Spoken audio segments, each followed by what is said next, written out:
Assalamualaikum warahmatullahi wabarakatuh. Selamat pagi semuanya. Selamat pagi buat teman-teman semuanya. Selamat pagi buat Bu Retno. Pada kesempatan kali ini izinkan saya Briansa selaku kelompok dari PT Angkasa Pura II akan presentasikan hasil diskusi yang dilakukan oleh kelompok kami. Hasil diskusi dari kelompok kami adalah mengangkat kasus PT Angkasa Pura II, yaitu tentang kasus suap yang dilakukan oleh PT Angkasa Pura II. Sebelum masuk ke dalam analisis kasusnya dan lain-lain, di sini perkenalkan saya Abriansa NIM 141 untuk menjelaskan sedikit latar belakang yang ada pada kasus tersebut.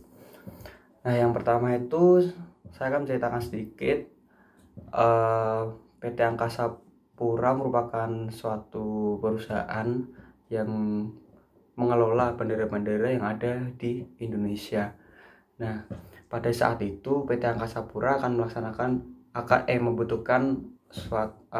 membutuhkan proyek atau akan melakukan pengadaan baggage handling system. Kalau nggak tahu baggage handling system itu kayak yang buat koper-koper di bandara yang jalan gitu.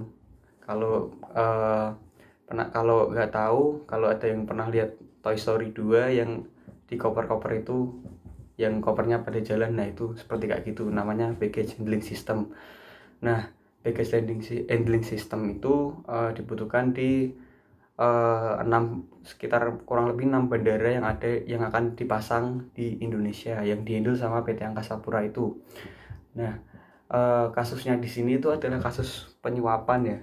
Pada saat PT Angkasa Pura itu membutuhkan pengadaan baggage handling system, nah itu ada namanya PT Inti. PT Inti itu ingin mengambil proyek tersebut.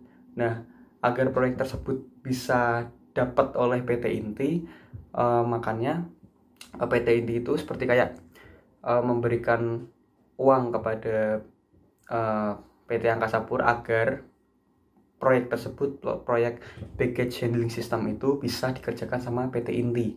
Nah, kasus-kasus tersebut menyeret beberapa orang, terutama yang pasti direktur utama dari PT Inti yang bernamanya tuh Pak Darman Mapangara. Kemudian ada direktur keuangan dari PT Angkasa Pura II yaitu bernama Andra Y. Agus Salam. Kemudian ada satu lagi orang yang dipercaya sebagai tangan kanan dari Pak Darman Mapangara atau direktur utama dari PT Inti tersebut, yaitu Pak Taswinur. Nah, itu jadi si PT Intinya itu menyuap pihak dari Angkasa Pura, atau mungkin sebagai oknum yang dari Angkasa Pura, yaitu Pak Andra Y. Agus Salam. Pada saat itu posisi Pak Andra itu sebagai direktur keuangan dari PT Angkasa Pura itu. Nah, memberikan suap senilai $96.700 Singapura, atau kalau dirupiahkan itu sekitar 994 juta. Nah, itu merupakan nominal yang cukup luar biasa, agar itu proyek BHS atau baggage handling system itu bisa dikerjakan sama PT Inti. Jadi intinya itu Pak Andranya itu yang diberikan uang, beliau adalah direktur keuangan, agar bisa mengawal jalannya agar proyek tersebut bisa didapatkan sama PT Inti. Begitu. Kemudian kenapa kok sampai sebelumnya, untuk kasus penyuapan itu sendiri tidak langsung dilakukan oleh direktur dari PT Inti itu atau yang dikenal Pak Darman Mapangara itu kepada si Pak Andra, tapi melalui perantaranya itu Pak Taswinur itu tadi yang dipercaya sebagai tangan kanan dari Pak Darman Mapangara itu. Nah, jadi kenapa kok bisa melakukan suap itu? Karena nilai proyek yang digelontorkan untuk baggage handling system pada PT Angkasa Pura itu cukup besar senilai mungkin 86, sekitar 86 miliar kalau tidak salah. Nah, itu jadi si siapa direktur keuangannya itu dapat uang untuk mengawal proyek itu agar bisa didapatkan sama PT Inti itu, dan 3 orang itu ditetapkan sebagai saksi pada saat ditetapkan sebagai tersangka pada saat KPK melaksanakan operasi tangkap tangan seperti itu. Terima kasih. Selanjutnya akan dijelaskan oleh teman saya. Assalamualaikum warahmatullahi wabarakatuh. Selamat pagi semua. Selamat pagi Bu Retno. Apa kabar kalian? Semoga baik-baik aja di rumah. Stay di rumah aja, gak usah kemana-mana. Belajar di rumah aja, kayak gitu teman-teman. Sebelumnya saya mau perkenalan dulu. Nama saya Bramanda Maulana. Ini 3 digit terakhir 162. Terima kasih Saudara Abriansa sudah menjelaskan tadi. Kini giliran saya untuk menjelaskan teori yang akan dibahas oleh kelompok PT Angkasa Pura II ini. Saya mengambil teori dari teorinya Freud-Diamond. Nah, pada tahun 2004 muncullah sebuah teori Freud yang dikenalkan oleh Wolff dan Hermansen ini. Teori mereka ini dikenalkan oleh yang sering kita kenal teori Freud-Diamond. Nah, teori Freud-Diamond ini itu penyempurnaan dari teori Tringel yang menambahkan satu elemen, yaitu elemen kapabilitas kayak gitu. Nah, elemen kapabilitas ini adalah banyak kecurangan yang umumnya bernominal besar, tidak memungkin terjadi apabila ada orang tertentu dengan kapabilitas khusus yang ada dalam perusahaan tersebut. Nah, opportunity ini membuka peluang untuk masuknya kecurangan tersebut. Terus dari tadi capability itu mempunyai elemen, yaitu posisi. Yang pertama itu ada posisi. Nah, posisi seorang atau fungsi dalam organisasi dapat memberikan kemampuan untuk membuat atau memanfaatkan kesempatan untuk penipuan. Dan yang kedua itu ada intelligence, yaitu pelaku kecurangan untuk memiliki pemahaman yang cukup dan mengeksploitasi kelemahan pengendalian internal dan untuk menggunakan posisi tersebut.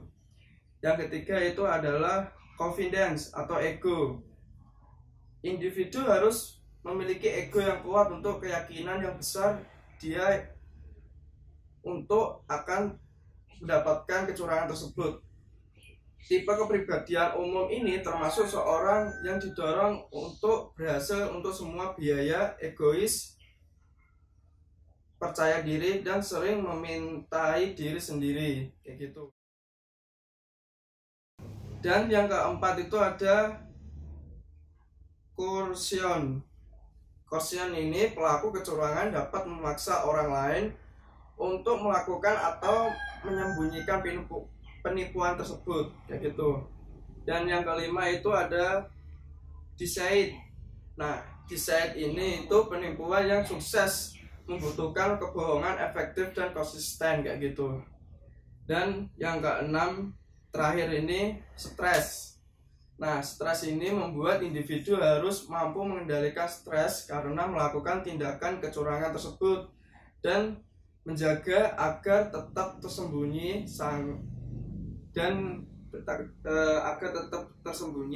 sangat bisa menimbulkan stres terjadi. Nah, seperti yang tadi dijelaskan oleh Abriansa, yaitu KPK telah menangkap tangan atau OTT, yaitu tersangkanya Andra Yagus Salam selaku Direktur Keuangan PT Angkasa Pura II, dan Taswin Nur yang diduga tangan kanannya pejabat PT Inti, kayak gitu.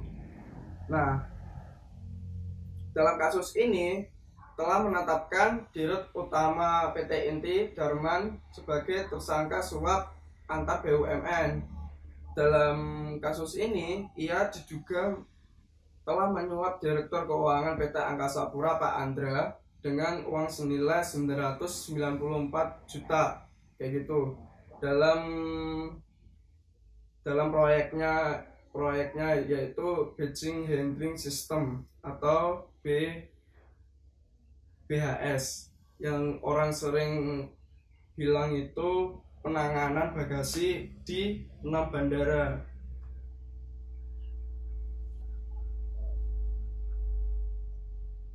Nah, nilai proyek tersebut itu sekitar 86 miliar. Dan kasus ini itu cukup menghebohkan banyak kalangan, soalnya antar suap BUMN itu terjadi di kasus ini, kayak gitu. Yang kasusnya suapnya itu mencapai 994 juta atau sekitar 96.700 dolar Singapura, kayak gitu. Itu imbalan 994 juta itu imbalan tindakan Pak Andra untuk mengawal proyek BHS ini, kayak gitu teman-teman. Jadi di sini itu terdapat kecurangan yang telah saya jelaskan tadi. Ada 6 komponen dari kemampuan capability. Nah, selanjutnya komponen elemen yang lain akan dijelaskan oleh teman saya, yaitu Adam, Fariski, dan Gagas. Cukup sekian dari saya, semoga bermanfaat. Jangan lupa jaga kesehatan, dan cukup sekian dari saya. Wassalamualaikum warahmatullahi wabarakatuh. Selamat pagi teman-teman semua. Perkenalkan, nama saya Adam Bangkit Arsyada, NIM 3 digit terakhir 164. Terima kasih buat teman saya yang sudah menyampaikan materinya. Sekarang saya akan melanjutkan pada elemen fraud diamet selanjutnya, yaitu elemen pressure atau tekanan. Oke, kita mulai yang pertama dari pengertian dahulu ya. Jadi, pressure itu apa sih? Pressure itu dapat diartikan sebagai sebuah dorongan untuk melakukan tindak kecurangan, atau definisi lain yaitu suatu bentuk motivasi seseorang untuk bertindak curang. Dan tekanan itu terbagi menjadi 2. Yang pertama itu ada tekanan dari internal sama tekanan dari eksternal, seperti itu. Nah, dalam kasus ini yaitu kasus PT Angkasa Pura II, kelompok kami sudah menganalisis dan berdiskusi yang akhirnya kita bisa menyampaikannya sekarang. Jadi yang pertama itu ada Pak Andra sebagai Direktur Keuangan PT Angkasa Pura II. Dia itu mendapatkan tekanan yang pertama dari pihak keluarga. Kenapa dari pihak keluarga? Karena ya tidak menutup kemungkinan kan seorang direktur, seorang pejabat pasti berkehidupan serba mewah. Itu ya pasti kan anaknya ingin pingin kuliah di luar negeri, pingin liburan di luar negeri, makan mewah, shopping anak istri, kayak gitu kan. Nah, Pak Andra sebagai kepala keluarga pasti dia harus bisa memenuhi kebutuhan yang seperti itu, kebutuhan sekunder ya. Nah, tapi dengan adanya seperti itu menyebabkan Pak Andra ini melakukan tindak kecurangan. Itu selain dorongan dari pihak keluarga, ada juga ini dorongan dari diri sendiri ya. Kan Pak Andra ini dia sudah berteman lama sama Pak Darman, yaitu Direktur Utama PT Inti. Nah, jadi sebelum Pak Andra dan Pak Darman ini bekerja di kantor masing-masing, mereka pernah bekerja dalam satu kantor yang sama. Nah, dari situ mereka kenal tuh. Akhirnya mereka pindah di pindah di kantor masing-masing. Nah, Pak Andra ini berpikiran kalau proyek ini tuh bisa dipegang sama temannya sendiri, yaitu Pak Darman. Itu ya, namanya juga temenan, kawan lama, pasti kalau temennya bisa megang proyek, kenapa nggak dikasih ke temennya sih, kayak gitu kan.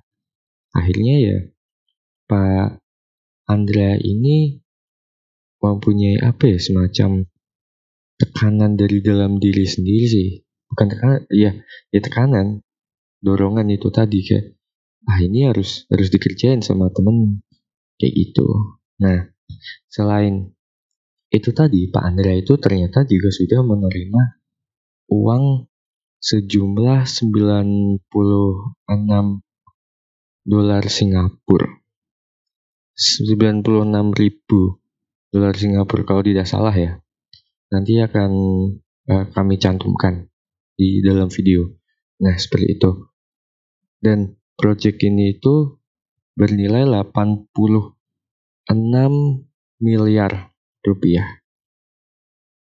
Nah, karena Pak Andra sudah menerima uang yang dari Pak Darman, pasti dia mau tidak mau harus memberikan proyek itu ke PT Inti. Jadi itu juga menjadi salah satu motivasinya dia, gitu.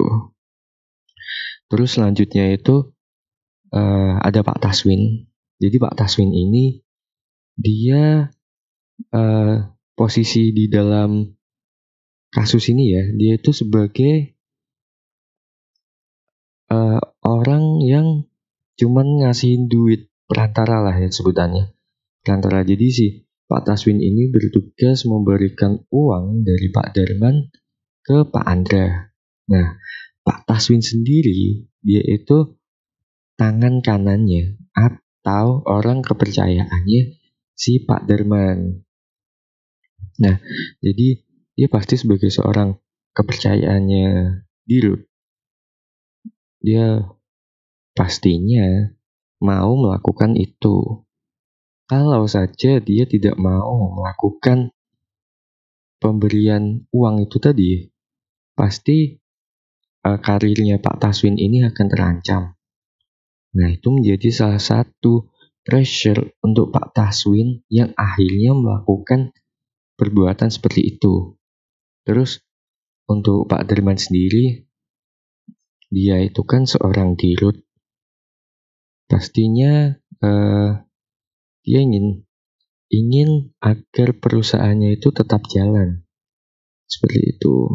Ya, akhirnya dia melakukan berbagai hal, berbagai cara agar PT Inti ini bisa memegang proyek besar yang dari PT Angkasa Pura. Secara dia bakalan ngerjain di 6 bandara. Itu kan pasti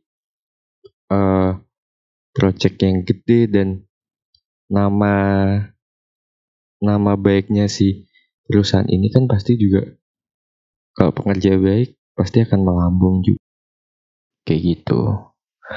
Ya, cukup sekian hasil presentasi dari saya. Selanjutnya akan dijelaskan oleh teman saya. Terima kasih. Ya, assalamualaikum warahmatullahi wabarakatuh. Ketemu lagi bersama saya Faris Widuatnanto. Setelah tadi aspek yang pertama yang disampaikan sama Mas Adam tentang pressure atau tekanan, selanjutnya aspek selanjutnya itu disampaikan oleh saya, yaitu opportunity atau kesempatan. Dalam teori Fraud Diamond ini, arti kesempatan itu adalah peluang yang bisa kemungkinan terjadinya fraud atau kecurangan, yaitu biasanya itu adalah tentang pengendalian internal yang tidak efektif atau kurang baik, kemudian adanya penyalahgunaan wewenang, terus kemudian ada juga sistem akuntansi yang buruk dalam suatu perusahaan. Ya, dalam kasus Angkasa Pura II ini itu terjadi kemungkinan, pendapat saya itu kemungkinan karena adanya penyalahgunaan wewenang yang dilakukan oleh Direktur Keuangan dari PT Angkasa Pura II, yaitu adalah Pak Andra. Karena dari Pak Andra sendiri itu Direktur Keuangan, jadi ia mempunyai hak yang sangat wewenang yang sangat tinggi terhadap keuangan dari PT Angkasa Pura ini, sehingga data yang dikirimkan, data dari proyek package handling system ini bisa dimanipulasi oleh Pak Andra, yang sehingga semua keuangan yang diberikan dari PT Inti ke PT Angkasa Pura ini, semua datanya akan dihandle oleh Pak Andra, sehingga proyek tersebut bisa dimanipulasi. Sehingga terus contohnya seperti ini, jika misalnya Mas Bram itu adalah accounting dari rombel akuntansi, sehingga dia mempunyai wewenang dari tugas-tugas, misalnya ada tugas akuntansi manajemen, dia diberikan wewenang untuk tugas mengumpulkan semuanya di Mas Bram. Terus Mas Bram ini tidak ingin membuat tugasnya tersebut, sehingga bisa mengcopy tugas dari teman-temannya, itu sebagai contohnya. Jadi tugas teman-temannya yang dikumpulkan ke Mas Bram itu dicopy Mas Bram, terus diubah namanya saja. Itu contoh dari kesempatan tersebut. Terus kemudian cukup sekian dari penjelasan saya, semoga bermanfaat. Jaga kesehatan, tetap di rumah ya. Oke, assalamualaikum warahmatullahi wabarakatuh. Selamat hari presentasi semuanya. Jaga, alhamdulillah saya di sini sehat walafiat. Ya, oke, kembali lagi ke materi. Sebelumnya perkenalkan, nama saya Muhammad Tegas Mintoro, absen terakhir 7086. Akan menjelaskan untuk bagian keempat dari fraud diamond, yaitu rasionalitas atau rasional. Jadi menurut kami secara umum rasionalitas atau rasional itu adalah pencarian kebenaran dari kecurangan yang dilakukan. Pada kasus PT Angkasa Pura II ini, menurut kami sendiri, Direktur Keuangan dari PT Angkasa Pura menganggap uang yang diterima dari PT Inti, dari Direktur PT Inti, adalah sebagai uang pembayaran utang. Mungkin bisa dibaca kronologinya secara lengkap di internet, ada cukup banyak, atau mungkin tadi bisa dijelaskan bagi yang mendengarkan. Jadi uang itu bukan, secara umum kita pasti menganggapnya sebagai uang terima kasih, karena dia sudah mengerjakan proyek kita, dia sudah menggunakan kita untuk mengerjakan proyeknya, pasti diberikan uangnya, tak kasih uang sebagai uang terima kasih karena sudah mengedilkan kita dengan kami, seperti itu. Tapi sebenarnya bila ditelusuri lebih lanjut, tidak jelas utangnya itu utang apa, utang budi, utang saham, utang dividen, utang bank, tidak tahu, tidak dijelaskan secara rinci. Mungkin itu masalah pribadi mereka. Nah, tapi secara umum pasti KPK menganggap uang itu sebagai uang terima kasih, bukan ya, uangnya sebenarnya sangat besar sekali, dan juga itu menggunakan sebagai untuk kepentingan negara, kan alatnya digunakan untuk kepentingan untuk di bandara, seperti itu. Ya, selanjutnya menurut kami itu ada alasan pertemanan dari mereka berdua, karena sebelum mereka menjadi direktur PT Inti dan Direktur Keuangan Angkasa Pura II, mereka pernah satu kantor istilahnya di sebuah perusahaan. Jadi mereka ya paling tidak lah tahu lah, atau mungkin bisa dikatakan akrab mungkin. Jadi pola pikir Bapak Direktur Keuangan, pola pikirnya itu seperti, aku punya kenalan yang bisa mengerjakan ini, kenapa tidak kita pakai saja? Toh dia kan yang memegang uang, dia yang memegang uang, kekuasaan uangnya, ya ada dia. Ya mungkin manajer keuangan, direktur lain mungkin bisa sedikit mengintervensi keputusan, tapi toh yang memegang uang kan dia. Jadi istilahnya saya punya teman yang bisa melakukan hal ini. Kenapa kita menggunakan orang lain? Kenapa kita menggunakan orang yang tidak kita kenal? Mungkin seperti itu penjelasannya untuk rasionalitas atau rasionalitas atau